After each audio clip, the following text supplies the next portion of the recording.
No, doprajte všetkým, bude vám dopriaté. To je také klišé, ale karma zdarma. Takže toto by som im chcel dopriať. Aby boli milí na seba a zábavní nech sú. Radšej, aj keď sa zábava nepodarí, že je to trápne, ale aspoň bol tam pokus. Lebo kto sa ani nepokúša byť zábavný, tak to už je koniec.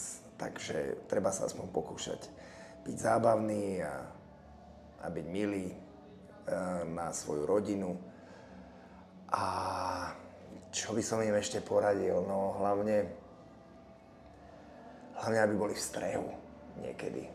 Aby proste trošku tých ľudí tak pozorovali, že či im tí ľudia chcú dobre, lebo nie každý rozmýšľa takto.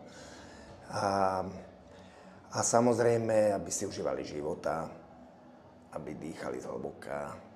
To raz som filozofický, či myslím, že ešte by som mohol pridať. Napríklad, no, nech sú zdraví, nech športujú, nech samozrejme pijú veľa vody. A nech nerobia hanbu svojej rodine, nech pekne papajú, nech netrusia. A nech si utierajú ústa. A samozrejme, viem, že sa to akože stáva, ale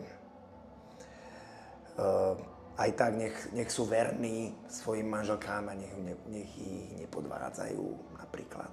To som pekne povedal teraz určite všetkým manželkám slza vyhrkne z očí.